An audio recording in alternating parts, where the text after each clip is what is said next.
Hello vintage computer friends. Today we are going to have a look at the VZ200 color computer from 1982, a machine of many names: Laser 200, VTech, VZ200, Dicksmith 200, and in Germany even the brand Sanyo Video Technologies was used in order to sell this machine. So there are also all kinds of variations with different kinds of memory, so VZ210, VZ300, kind of a lot basically. And so this machine originally only had 2 kilobytes of RAM, right? And unfortunately with 2 kilobytes of RAM the machine is pretty useless. Most games that are somewhat fun require more than that, right? So here's a game, Space Invaders Clone, and this is actually a fun game, not bad at all, and but it won't run with 2 kilobytes of RAM, right? So yeah, I have this machine for at least 25 years in my collection. So I picked that up from a flea market in about 2000, 2001 for probably 5 to 10 euros. And I remember back in the day, well, in the 2000s, early 2000s, I was able to, play with a basic interpreter a little bit, and I was never able to load anything from tape or to even save my little basic programs to tape. So something was wrong with the machine.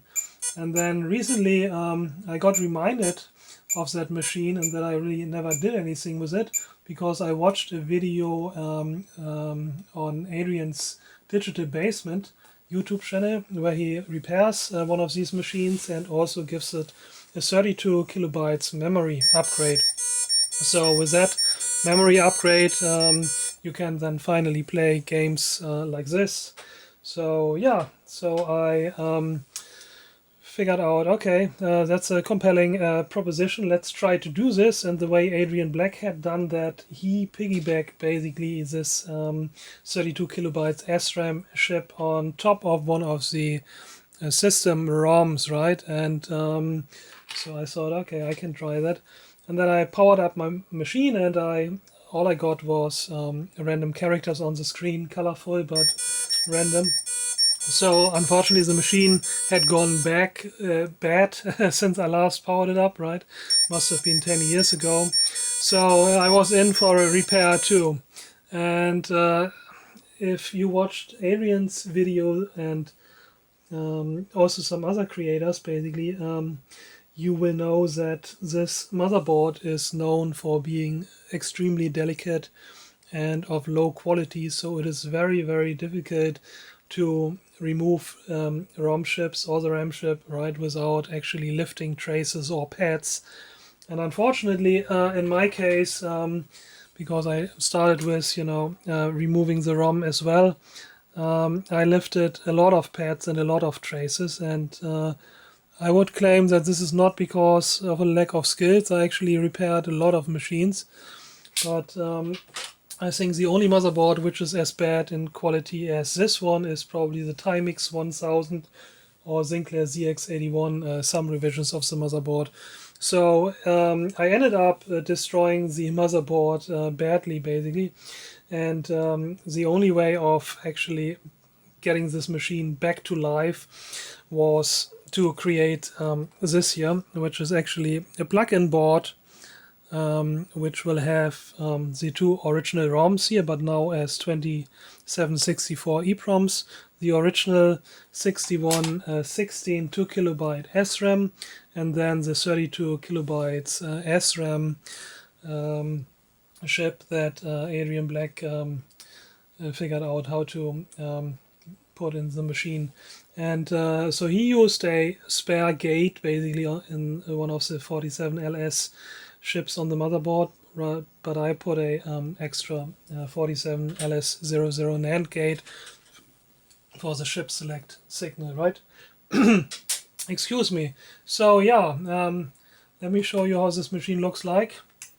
And a look under the hood, right? So you see all the mess that my upgrade attempts and then actually needed repairs, right? Because the machine obviously had bad ROM.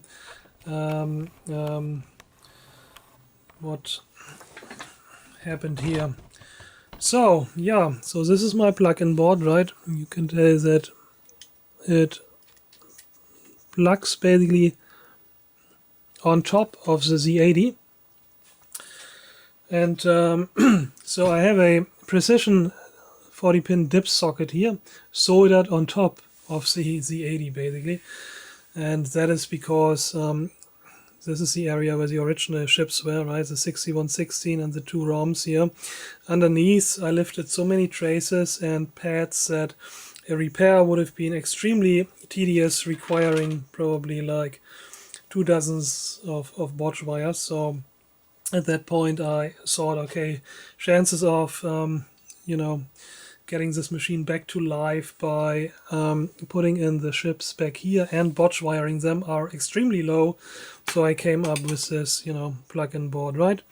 And yeah, so if you have a VZ200 with bad ROM or RAM, right, I would actually suggest to not try to remove any of the chips. Instead, use a side cutter, cut out all the chips, right? And then simply solder this dip socket on top of the Z80, and from my GitHub get basically the Gerbers for this expansion board, and that might actually be a cleaner solution that has more chances of success, right? So that way at least you won't damage your motherboard, because the problem is the area here has a lot of connection points to other function groups on the board, right? So, for example, the data bus here, some wires here that got broken basically connect, for example, to this 47LS245 decoder here for the keyboard or latch, right? And also even to the cassette interface, right? So the good thing was, in the process I figured out why my cassette interface was never working in the first place. So I now have a working cassette interface. I can save and load actually, and it's weird. So it seems that this machine never worked from the factory, because one of the resistors that was supposed to be in the schematics here it simply wasn't there, right? So if you look at the cassette interface, and by the way, this is from a GitHub repository. It's called VZ200 Restoration, and this guy has recreated the schematics in a KiCad, and this was really a lifesaver for me, right? So without this GitHub repo and the readable schematics, I would not have been able to repair this machine. But basically in my machine, one of the resistors here was missing 1K, so the output here from this flip-flop here, right, never made it into the audio stereo socket. So I botch wired that on, and since then I'm able to save audio files. Yeah, so very weird. So after all, the machine required this plug-in board, right, as well as, you know, 4 to 5 more botch wires on the other side of the circuit board. And let me show you that this memory expansion actually works, right? So from this VZ200 Restoration GitHub repo, there is also a diagnostic ROM, which is extremely helpful in diagnosing problems, right? So let's plug this in, and let me show you that the memory is working as it should. And when Adrian Black was using this diagnostic ROM, I think he couldn't correctly detect the memory yet. But since then, the author of this diagnostic ROM has revised the software, and you will see that in a minute. We are getting 34 kilobytes, 32 plus 2, right? Because the internal 6116 SRAM is still there. So yeah, this machine is fully up and running. And another little enhancement I put in is here. So the speaker was actually the volume was too low, so I put one of these PAM amplifier boards here, right, a little D-class audio amplifier, and a new speaker in here, which is nice and loud. that makes quite a difference. So you can get those from Adafruit, by the way, for a few dollars. So highly recommended. When you see that at some point I also struggled with missing keys, right? So the keyboard cable had also deteriorated, right? So it's yeah, from all the opening and unfolding of the machine, flipping it back and forth. So at that point I then you know, removed the original flex keyboard cable and put these screw terminals in here and simple DuPont wires basically.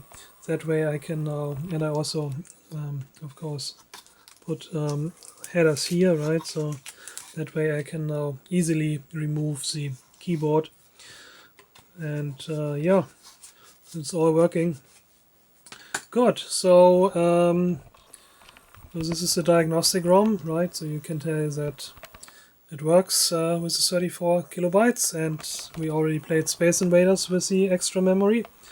All good and well. And now let me put back the original ROM again.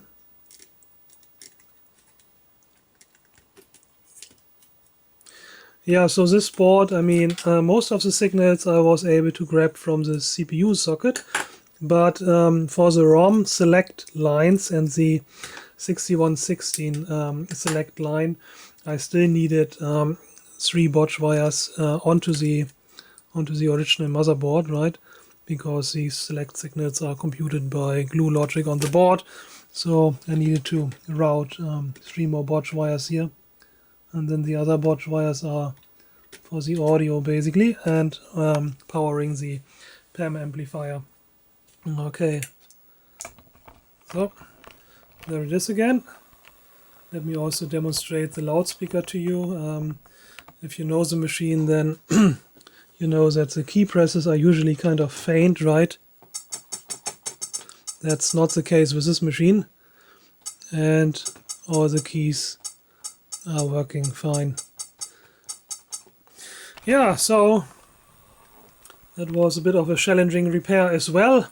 I'm really grateful for the diagnostic ROM and the VZ200 restoration GitHub, and also Adrian Black's idea of piggybacking basically the 32 kilobytes SRAM on top of one of the system ROM chips, and you know, that turned out to be, in my case, because the motherboard was so badly damaged, not viable to simply piggyback it on top of the existing ROM chip, right? But that, you know, caused me to create this extension motherboard, which has everything as a yeah, one and all solution. So my suggestion to you would be, if you have a VZ200 which has a failed ROM chip, or the SRAM chip is bad, right? Rather than trying to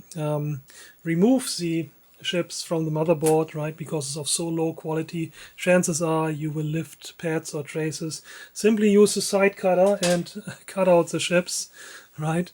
You may also have to remove some the botch wires that they added on the backside of the motherboard in order to support the ROM chips, right? Because the PCB was originally also designed to support EEPROMs 2764. So as soon as you have removed the botch wires and clipped out all the chips, right, these 3 SRAM and the 2 ROM chips, you can then put my board into action, and all you got to do is, you know, solder the precision dip socket on top of the Z80 and plug this in. And of course, like as I mentioned, you also need these 3 select signals. Alright, so that's it for now. Thanks for watching, and yeah, so I'm going to put the Gerbers for this board on my GitHub and post a link to it in the descriptions of this video. Alright, so that's it for today. Enjoy your VZ200 again. Take care, bye.